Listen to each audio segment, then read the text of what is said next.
Bienvenidos de nuevo a este espacio de entrevistas de la Fundación Internacional ORP. Llamamos en esta ocasión a Guillermo Soriano, coordinador del área de Medicina del Trabajo de Wellness by Work de SGS Tecnos SAU. Bienvenido, Guillermo. Muy buenas tardes, ¿qué tal todo? Muchísimas gracias por atender esta llamada. Guillermo Soriano es doctor en Medicina y Cirugía por la Universidad de Valencia, experto en gestión de empresas saludables por el Instituto de Salud y Bienestar Laboral, especialista en Medicina del Trabajo por la Universidad de Alicante, de Alacant. Tiene también otras formaciones y otros títulos, pero marcamos los esenciales para no consumir el tiempo de entrevista, que es realmente lo más importante. La primera pregunta que tenemos para Guillermo Soriano, el doctor Guillermo Soriano, es sobre la pandemia COVID-19. ¿Es la pandemia COVID-19 el principal reto vivido en la historia de la medicina del trabajo? No es una pregunta sencilla. No, realmente no es una pregunta sencilla, pero yo creo que la respuesta, fíjate, la dio Bernardino Ramaccini en el año 1713. Bernardino Ramaccini era un médico italiano que para nosotros lo consideramos el padre de la medicina del trabajo, y escribió un libro en aquella época que se llamaba sobre las enfermedades de los artesanos. Bueno, pues cada época, digamos, tiene sus enfermedades, y así ha ocurrido con la medicina del trabajo. La medicina del trabajo, pues, ha tenido sus retos, y yo creo que hay como, no sé si el COVID es el que yo he vivido personalmente, lógicamente sí, pero haciendo un recorrido a la historia de la medicina del trabajo, yo creo que ha habido como tres grandes retos. El primero sería el consecuente a la revolución industrial. La revolución industrial supuso, bueno, pues un cambio en las condiciones de trabajo, población infantil, todo lo que supuso, bueno, la siniestralidad, los accidentes, y todo lo que es la higiene industrial que conocemos hoy, toda la toxicología y todo lo que son enfermedades que hoy no vemos, ¿no? Como el saturnismo o intoxicaciones por mercurio, en fin, todo lo que supuso la revolución industrial, pues fue un hito para la medicina del trabajo. Empezaron a verse, pues, enfermedades que nunca se habían descrito, y que entiendo que en aquella época, pues, fue un reto para los médicos de 1800, 1900, ¿no? El reto que teníamos antes del COVID puede ser totalmente distinto. Es cómo nos enfrentamos a la globalización. Hemos pasado de, digamos, de la seguridad y la higiene como reto de la medicina del trabajo, accidentes y enfermedades, a la ergonomía y la psicosociología. ¿Qué es lo que nos ha traído la globalización? Enfermedades musculoesqueléticas y trastornos mentales. La globalización ha roto las líneas del espacio y el tiempo. Y eso, pues, ha impactado en la salud de las personas y, por supuesto, de las personas trabajadoras. Ese es el reto en el que estábamos inmersos los médicos del trabajo, y de golpe y porrazo, pues, ha aparecido un riesgo que ya existía desde que el hombre es hombre, que es el riesgo biológico, y que lo teníamos olvidado. Ha tenido que venir el COVID para otra vez dar importancia a la higiene industrial, que no solamente son agentes químicos, sino que también hay agentes biológicos. Y bueno, pues el COVID, que ha sido una pandemia, digamos, un problema de salud pública, pues a nivel laboral ha sido un reto, bueno, está siendo un reto tremendo, y desde luego por su magnitud y por su complejidad, yo no he vivido nada igual, nada igual. Imagino que están preparando ya la vuelta al trabajo muchas empresas que estaban eminentemente en teletrabajo. Doctor, ¿está exigiéndoles una adaptación más específica, aparte de lo que ya se ha trabajado durante estos meses atrás? Sí, sí, a ver, hemos cambiado nuestras formas de trabajar completamente. Entonces, como primer objetivo, que eso ya desde el principio del COVID, ¿no? En febrero o marzo del año pasado, ya se vio que había un grupo de trabajadores vulnerables, digamos, tenían mayor propensión a contagiarse o, sobre todo, si se contagiaban, tenían un peor pronóstico. Entonces, nuestro primer objetivo, teníamos identificados a esos trabajadores de riesgo, era protegerles, ¿vale? Y en aquel momento la única opción posible era pues que esos trabajadores se aislaran, hicieran un confinamiento a través de una baja, una incapacidad temporal, porque ni en el trabajo ni fuera del trabajo se podía garantizar su salud, ¿vale? Luego se ha visto que no era tan así, pero claro, había que aplicar el principio de precaución. Luego se ha visto que adoptando medidas de distanciamiento, de higiene de manos, de ventilación, bueno, una serie de medidas, ¿no?, que hemos ido viendo que son eficaces, pues algunos de ellos podrían haber seguido trabajando de forma segura en ciertas ocupaciones donde no tienen contacto directo con pacientes, digamos, o con personas con síntomas o con posibles síntomas. Bien, ese sería, digamos, luego en España hemos tenido 4 olas. En las olas, pues hemos tenido muchos casos de trabajadores que bien se han contagiado en la empresa o habitualmente en otros escenarios, pero que han tenido contactos estrechos los días anteriores con compañeros, ¿vale? Entonces esa ha sido la segunda gran actuación de los médicos del trabajo, es el rastreo de los contactos estrechos laborales.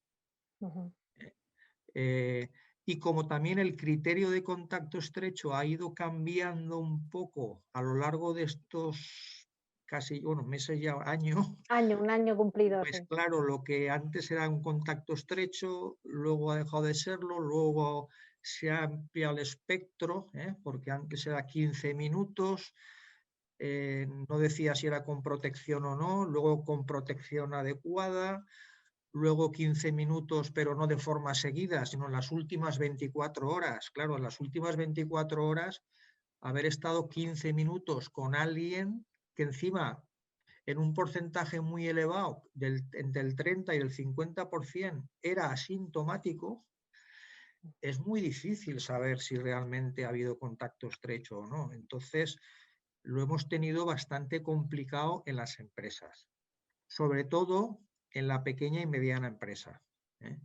La gran empresa, donde tiene recursos sanitarios dentro de la compañía, pues la comunicación y el contacto con esos trabajadores, que incluso normalmente esas compañías, por ejemplo, donde yo trabajo, todos los trabajadores tenemos una aplicación donde todos los días comunicamos a nuestros servicios centrales si hemos estado en contacto con alguien, si tenemos fiebre, en fin, es mucho más sencillo, ¿no? El control de contactos que en la pequeña y mediana empresa, que es la mayoría. La mayoría de los trabajadores trabajan en las pymes y micropymes, y yo creo que ahí está un poco la dificultad. Es muy interesante. Y luego Usted, estaría, por sí. último, está la gestión que hemos podido hacer de pruebas de diagnóstico de infección activa, las PEDIAS que se llaman, a través de test de antígenos rápidos o en algún caso PCRs. Eso también hemos identificado, pues, casos de trabajadores en situaciones de riesgo, donde hay mucho flujo de contratas y subcontratas, por ejemplo, que entran en una empresa a hacer un mantenimiento preventivo, que vienen de diferentes zonas geográficas, con situaciones epidémicas muy diferentes, pues esos cribados selectivos han sido muy útiles en las empresas y hemos detectado brotes precoces y hemos evitado que ese brote se extienda dentro de la empresa y luego en las poblaciones donde esos trabajadores pues estaban hospedados o viviendo, o sus familias, etc. Y por último, una asignatura pendiente que es la posibilidad de que podamos vacunar. Es una reivindicación que tanto las mutuas como los servicios médicos de las empresas, tanto de titularidad pública como privada, formemos parte de los recursos sanitarios a disposición de toda la población española para vacunar cuanto más gente y más rápido mejor.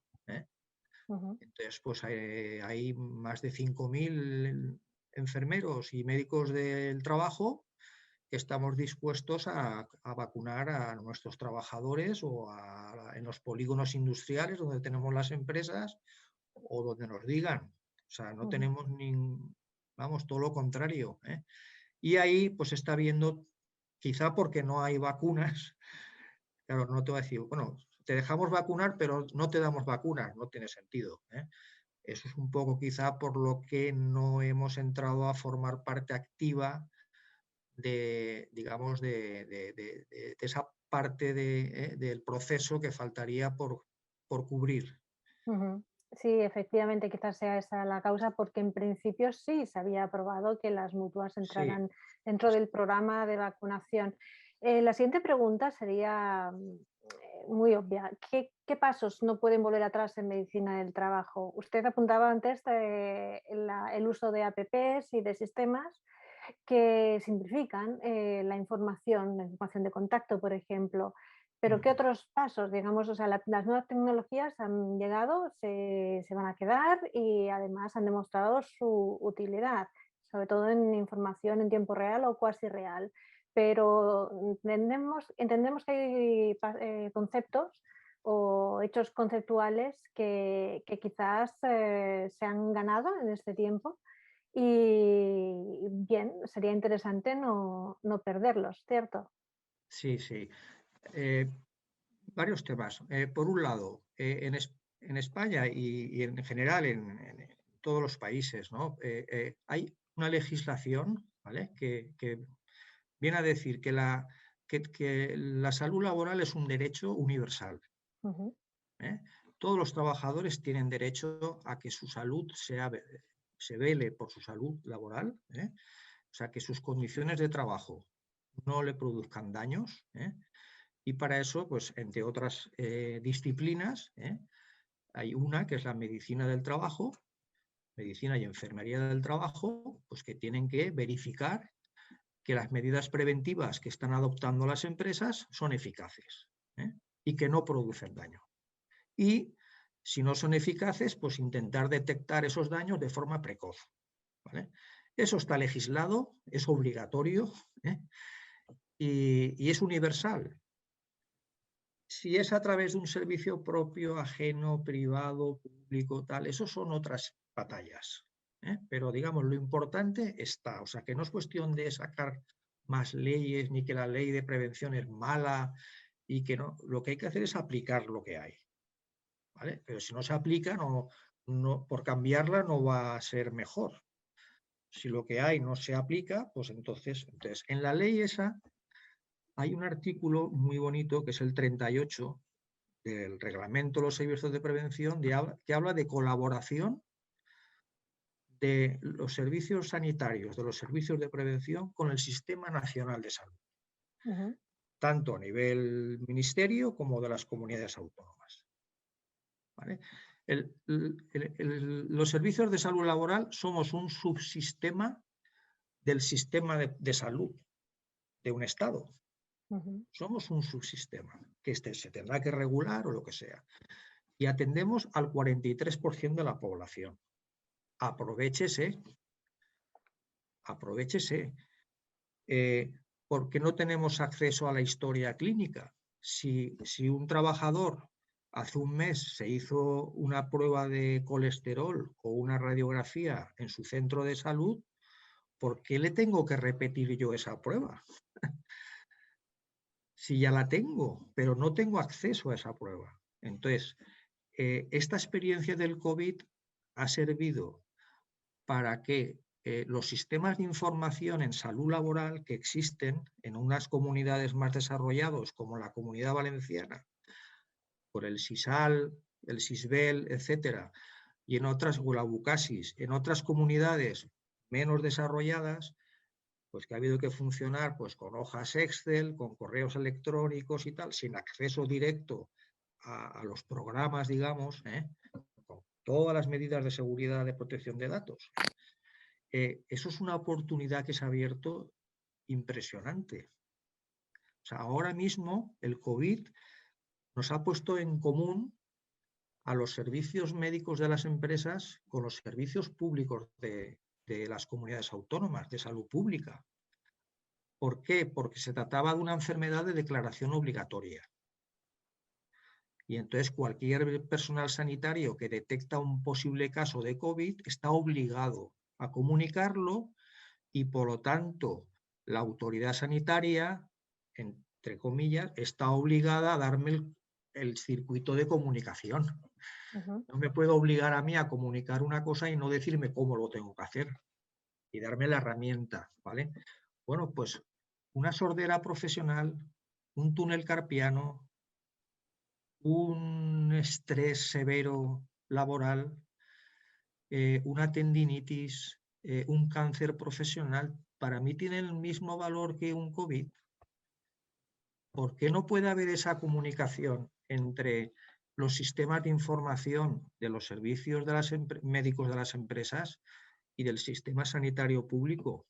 Si somos los mismos, el trabajador no son dos saludes, dos personas que se divide con y medio trabajador va por un lado y el otro medio va. Es el mismo, es la misma persona, es una sola persona, es una sola salud.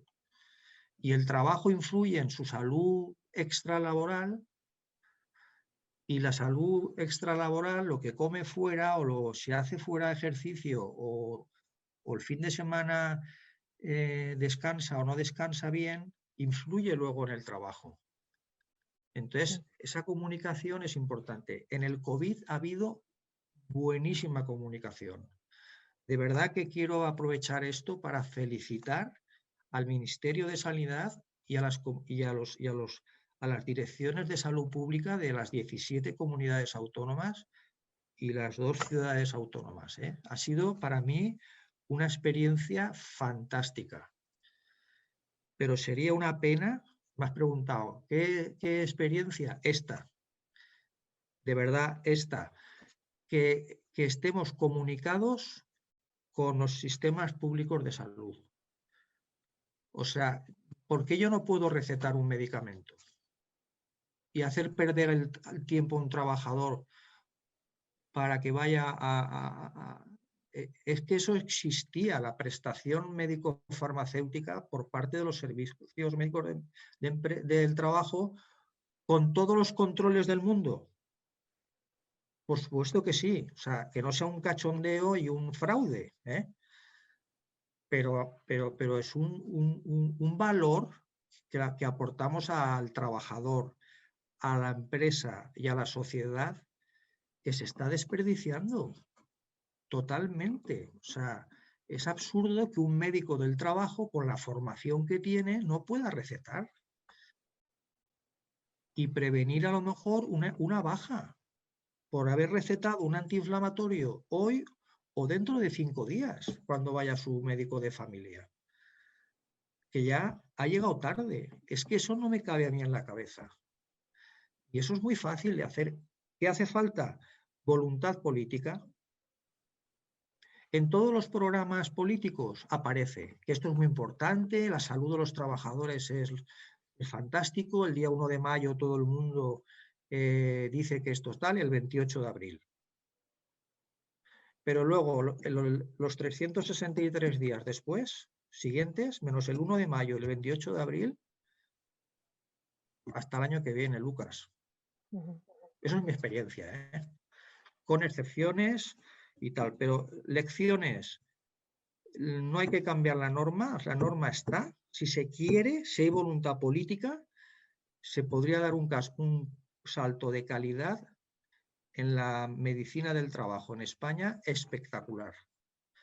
Historia clínica única, que yo sepa los datos de salud con fines preventivos, nada de médico de policía de bata blanca.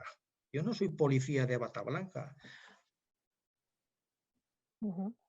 Le voy a pedir que sea un poquito más breve en las Más respuestas breve. porque exactamente para Sí, sí. poder no alargar en exceso Muy bien, muy bien. el tiempo de entrevista. ¿Usted recuerda siempre la experiencia de la medicina de trabajo en la gestión de la salud de las personas sanas? ¿Podría marcarnos los estándares de calidad sobre los que se asienta esta gestión? Bueno,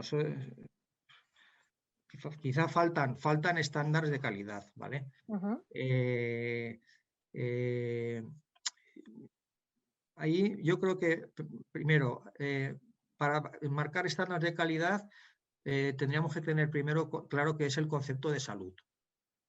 ujú, Claro, si salud es ausencia de enfermedad, pues claro, los estándares de calidad son datos de salud, ¿eh? De cuánta gente, si tengo más o menos indicadores de salud comparado a la población general o población laboral de mi entorno.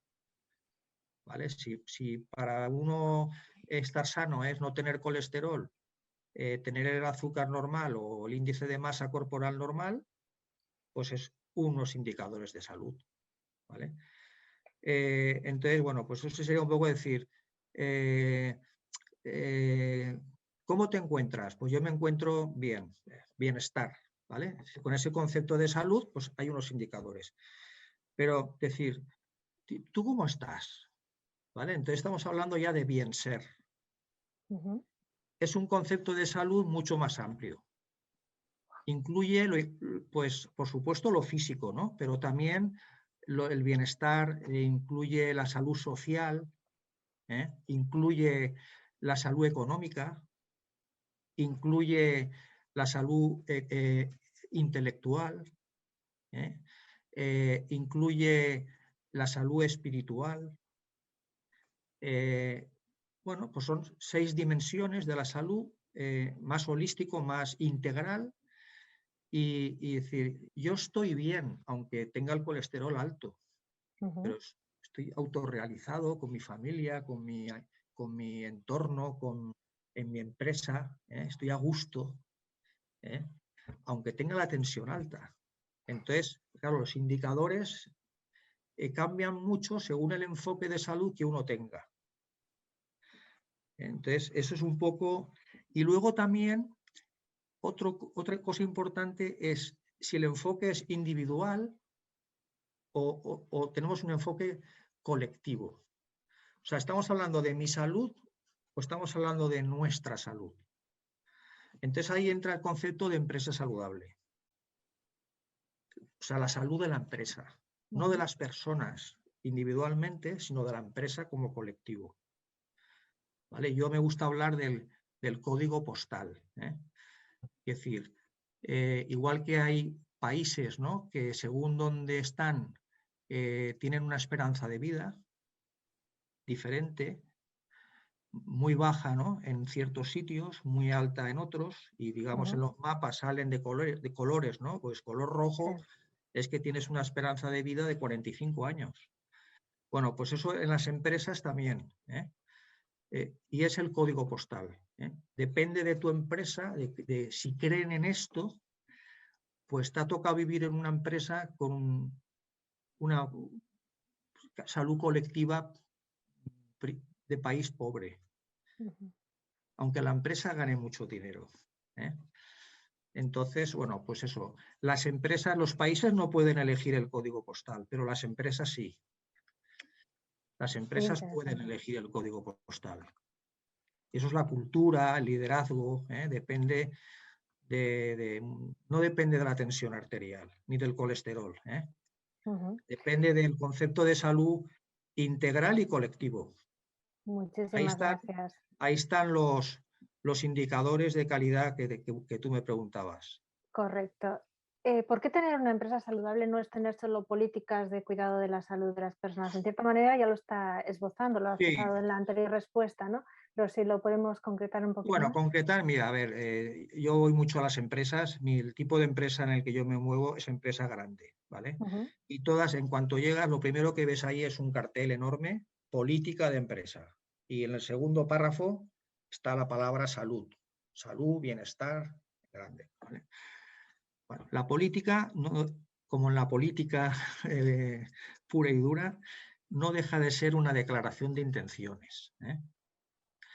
Y no es sinónimo de que esa política sea efectiva, ¿eh? O sea, que esté integrada hasta el último elemento de la organización, ¿vale? Entonces, una cosa es la política, otra cosa es la integración. Una cosa es marketing y otra cosa es estrategia, ¿eh? Entonces, eso es un poco lo que veo yo. Entonces, es decir, que una empresa saludable no es aquella que tiene una política saludable, sino la que tiene un sistema de gestión saludable. O sea, que tiene un proceso de mejora continua, que es capaz de planificar, de evaluar, de hacer, y que realmente dentro de los objetivos estratégicos de la organización, uno de ellos es que la salud de sus colaboradores es tan importante como la calidad, el medio ambiente, el servicio que prestan, exactamente al mismo nivel. Y tiene indicadores para medirlo. No ujú, solo un papel que lo pone, sino que tiene indicadores. ujú. Muy interesante. Como especialista, ¿por qué los objetivos de visión cero son diana de la salud para las empresas y para la sociedad en general? Utilizamos el concepto diana como un término terapéutico, obviamente. Sí, Por qué esos objetivos son objetivos diana? bueno, pues yo ya lo he dicho, si uno habla de salud colectiva y de salud integral, que incluye el trabajo y fuera del trabajo, eh, tu entorno familiar, tu ciudad, tu país, el mundo, pues hay mucha sinergia entre visión cero y empresa saludable, medicina del trabajo. eh, Al final buscamos todas las tres S, ¿no? Saludable, sostenible y seguro, ¿eh? O Ujú, sea, empresas seguras, pero si no hay trabajadores seguros, no me sirve de nada. Si yo, mi empresa, la gente no se corta los dedos, pero luego va conduciendo, saltándose los semáforos, pues es una tontería que dedique muchos recursos a las máquinas. Es un modelo integral como el de visión cero, ¿eh? Cultura, a todo el mundo, empresa grande, pequeña, mediana, eh, es prevenible, los accidentes se pueden evitar, las enfermedades profesionales se pueden evitar, eh, es, es un proyecto a largo plazo, no es una cosa, está alineado con los objetivos de desarrollo sostenible. Yo creo que estamos hablando de lo mismo, ¿vale? Hay una parte, digamos, de visión cero, de desarrollo sostenible, pues que es la parte de salud, ¿no? Donde la medicina del trabajo a lo mejor ahí tiene más chance y en ujú. otras partes pues es menos, tiene menos impacto, ¿no? Tiene que dar ejemplo, ¿eh? Pero tiene menos posibilidades de intervenir, que otras Ujú, especialidades de la prevención. Pero vamos, sí, tiene que subirse al carro de visión cero. No puede ir como ahora aislado, como una cosa que eso no va conmigo. Eso hoy no funciona. correctísimo. Vamos a acabar ya la entrevista con una última cuestión que tiene que ver con el diseño de los lugares de trabajo. Eh, es quizás un hecho que nos ha contado mucho con los médicos de trabajo a la hora del diseño de los espacios, no solo el diseño, sino los elementos que forman parte de él. Conocer los riesgos tóxicos de algunos materiales es un motivo o causa para revisar, potenciar el papel de los médicos del trabajo en el diseño de los espacios dedicados al desempeño laboral? Sí, sí, es muy importante.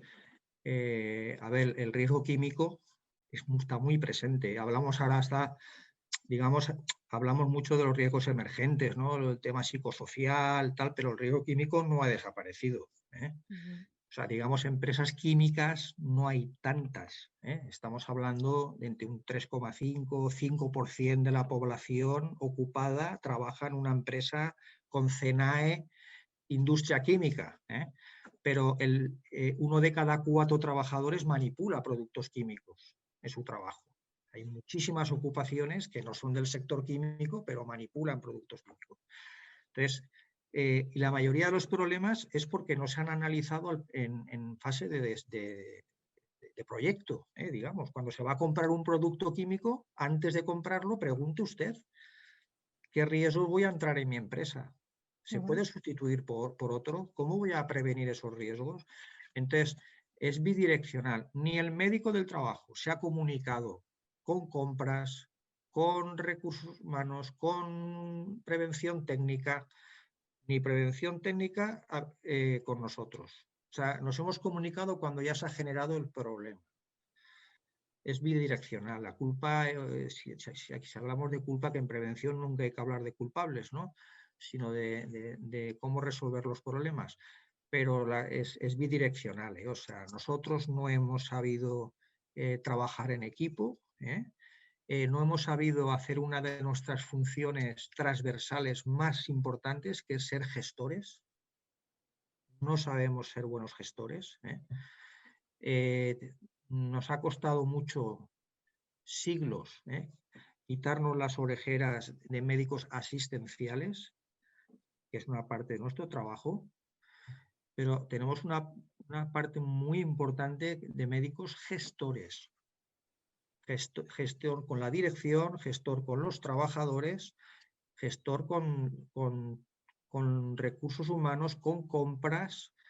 Es fundamental. O sea, ese es el papel de un médico del trabajo en una organización del siglo XXI.